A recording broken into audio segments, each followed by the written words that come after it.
மாதா பிதா குரு தெய்வம் தெய்வத்தை அடையிறதுக்கு இதுதான் ஐரக்கி. அம்மா அப்பா கிட்ட எப்பெல்லாம் முடியுமோ அப்பெல்லாம் போய் தரிசனம் வாங்கிக்கங்க. உங்களோட ஆக பெரிய தற்காப்பு அவங்களோட பாசம் தான். எந்த எதிர்பார்ப்பு இல்லாம உங்களையே நினைச்சுக்கிட்டு இருப்பாங்க. உங்க நலனுக்கே வாழ்வாங்க. கடவுளே கடைசியா தான் வருவாரு. ஆனா அவங்க பாசம் தான் உங்களை காப்பாத்தும். எப்போதுமே சாதனை செய்யறதுக்கு முன்ன உங்க அம்மா அப்பாவை மனசார நினைச்சு அவங்கள மனசார வணங்குங்க. அடுத்தது குரு. இந்த கடிகாலத்துல குருன்னு பேர் வச்சு நிறைய பேர் பித்தராட்டம் நடக்குது. குரு இல்லைன்னா பரவாயில்லப்பா.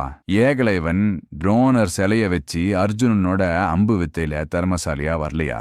அந்த மாதிரி குரு பின்னாடி ஓடாம உங்க இஷ்ட தேவதையே குருவா நினைச்சுக்கங்க. இந்த மந்திரத்தை சொல்லி குரு தரிசனம் வாங்கிங்க. குரு நமஸ்காரம். இந்த மந்திரத்தை சொல்லுங்க. குரு பிரம்மா குரு விஷ்ணு குருதேவோ மகேஸ்வரஹ குரு சாட்சாத் பரபிரம்மா தஸ்மை ஸ்ரீ குருவே நமஹ. குருவே பிரம்மா, குருவே விஷ்ணு, குருவே ஈஸ்வரன், குருவே பரபிரம்மம். இதுக்கு எல்லாத்துக்குமே நான் வணங்குறேன் அப்படின்னு சொல்ற மந்திரம் தான் இது. குரு நமஸ்கார மந்திரம். இந்த மந்திரத்தை சொல்லிட்டு உங்க குலதெய்வத்தை வணங்கி செய்யற காரியம் கை கூடணும். என் கூடியே இருந்து உறுதுணையா நின்று கை பிடிச்சி கூட்டிட்டு போங்கன்னு சொல்லி உங்க சாதகத்தை ஆரம்பிங்க. இந்த சாதகத்துக்கு முன்ன ஒரு செட் ஆஃப் ப்ரேயர் சொல்றேன்ல. உங்க காப்பு, உங்க குரு தரிசனம், உங்க அம்மா அப்பாவை நினைக்கணும். இதெல்லாம் நீங்க சாதகம் செய்யறதுக்கு மட்டும் பாய்க்க முடியாது. வீட்டில் நீங்கள் பூஜை செய்யறதுக்கு முன்ன கூட பாய்க்கலாம். எல்லாமே உங்க நல்லதுக்கு தான் நடக்கும். இது சொல்லி முடிஞ்சு குலதெய்வத்தை வாங்கி முடிஞ்சு விநாயகரை கும்பிட்டுட்டு அப்புறம் உங்க மந்திரத்தை சொல்ல ஆரம்பிக்கலாம்.